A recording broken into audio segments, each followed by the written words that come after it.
สบายดีทุกคนตอนนี้ขออยู่ที่ลาวใต้บ้านดอนกระเด็นเมืองโขงแข็งจำปาสักที่ว่ามันนี้เป็นมือเพ่ง15 ค่ำเดือน 12เนาะเป็นอีกมือหนึ่งที่ว่าเป็นหิดคล้องของคนดาวทางภาคใต้นะที่ว่ามีงานแบบหนึ่งเดียวอยู่ในเมืองลาวนี่เป็นงานใบพระแคทุกคนมันนี้15ทุกคนมาเบิ่งบรรยากาศที่ว่าเขาเจ้าเฮ็ดงานบุญใบพระแคบ้านดอนกระเด็นนี่ติดตามสถานการณ์ตอนนี้ก็ถือว่าเพิ่นกาเกียมห่างสถานที่เนาะแต่ว่าบ่ทันมีหยังของทุกคนเลยยังเป็นสถานที่ที่เพิ่นกำลังสิเริ่มเฮ็ดพิธีเดี๋ยวเราจะติดตามเอาเรื่องเล่าเตะต้นจนหอดจบจูดใบพระแคก็ถือว่าเป็นงานของบ้านดอนกระเด็นก็อยู่ในภาคใต้ของลาวเฮานี่ก็สิเป็นมีวัดเดียวมีแห่งเดียวอาจจะมีแห่งเดียวอยู่ในเมืองลาวเฮานี่ที่ว่าเป็นงานบุญใบพระแคนะทุกคนนี่เพิ่นกำลังกาเกียมสถานที่แต่ว่าท่านมียังหรอกพวกกำลังสีเริ่มยังสีมีเครื่องตกแต่งหลายอย่างเลยอันนี้เป็นขั้นตอนเริ่มซื้อทุกคนเดี๋ยวเราจะมาเก็บเอาภาพบรรยากาศแต่ละช็อตให้ทุกคนเห็นน้ำกัน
คือว่าตอนนี้กำลังเสด็จ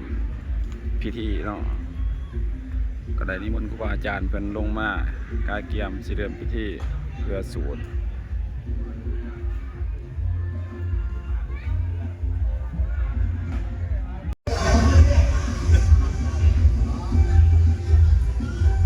พิธีกำลังจะเริ่ม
ที่ต้องการบอกมันซื้อ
อันนี้แม่น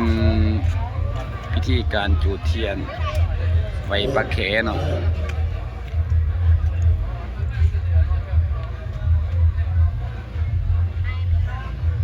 ตอนนี้ได้เวลา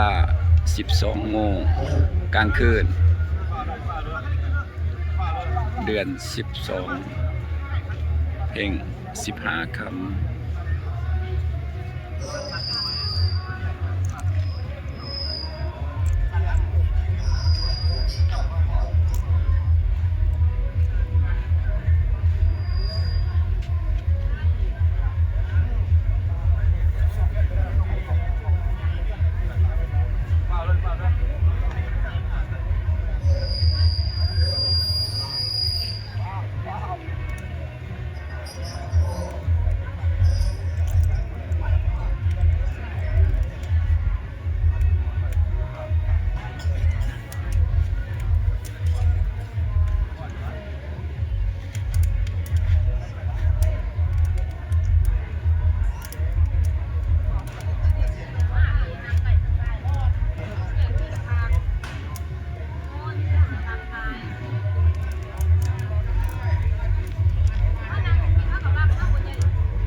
อันนี้เพิ่น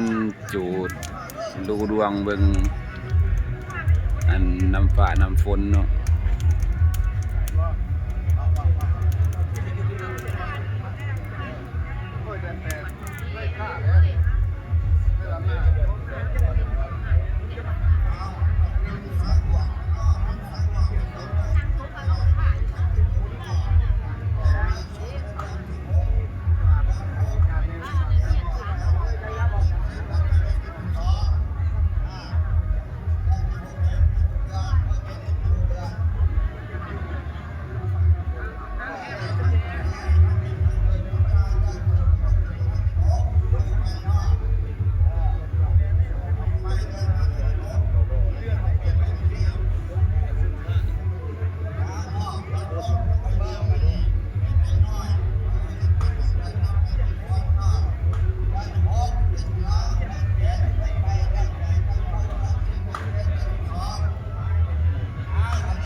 เดือน 6มีน้อยหนึ่งเดือน 7บ่มีเดือน 8หลาย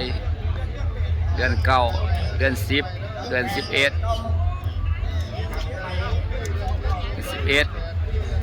ดือน 12นี่มีบ่หลาย10 11หลายเดือน 7แรงเด้อทุกคนเพิ่นว่าปีสิมาเดือน 7แรงเพิ่นว่าเดือน 9ก็แรง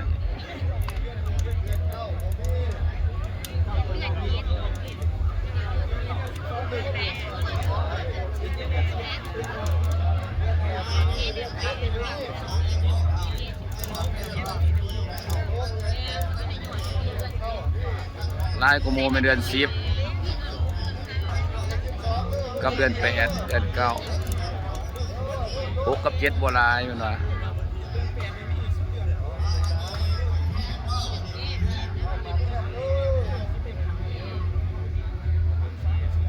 นี่มันเบิ่งข้างแห้มบัดนี้ข้ามแห้ม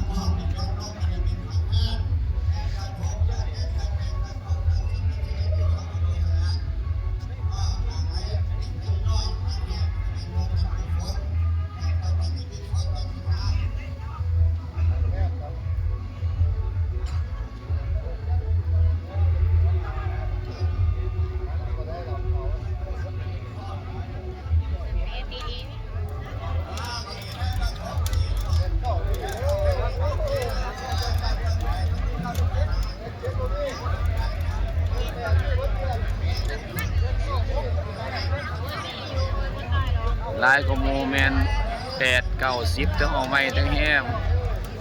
11 12ก็บ่หลาย6เดือน7บ่หลาย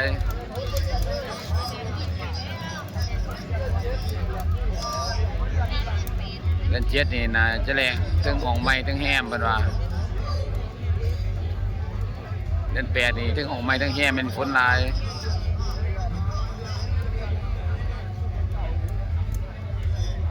6กับ7นี่ฝนบ่หลายเด้อปิสิมาเพิ่นว่า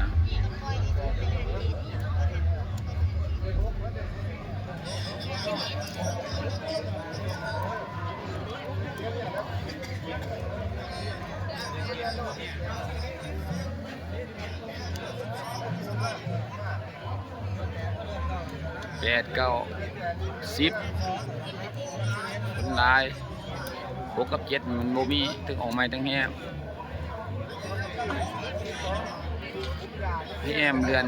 7ปลายมานี่มีแน่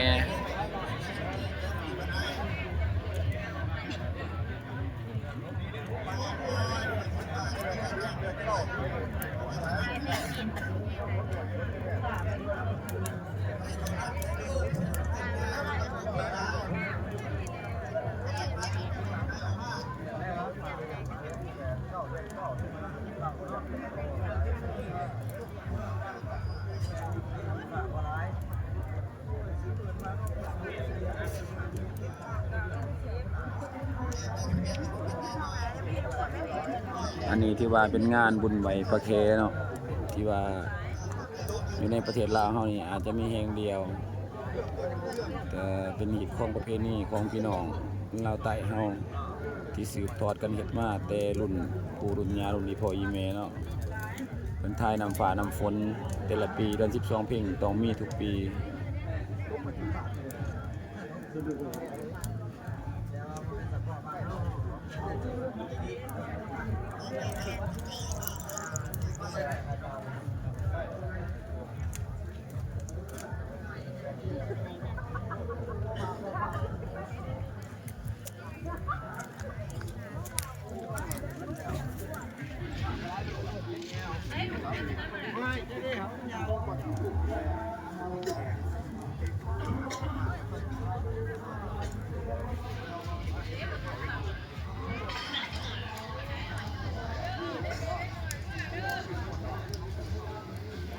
ก็ถือว่า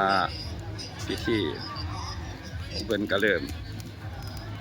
จบเนาะทุกคนเนาะหลังจากที่ว่าจูดเทียนปักแขแล้วก็ถือว่าเสร็จสมบูรณ์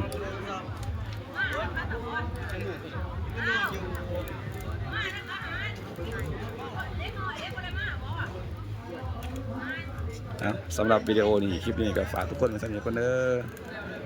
ขอบใจทุกคนที่ติดตามเบิ่งครับส้มแต่ต้นจนหอดจบเนาะที่ว่าเป็นงานบุญไหว้พระแคทั้ง12เพลงที่บาทดอนกระเด็นเมืองโค้งแกงจำปาสักลาวใต้นะฝากทุกคนดีมีแห้งติดตามมาเบิ่งรับชมโชคดีทุกคนบ๊ายบาย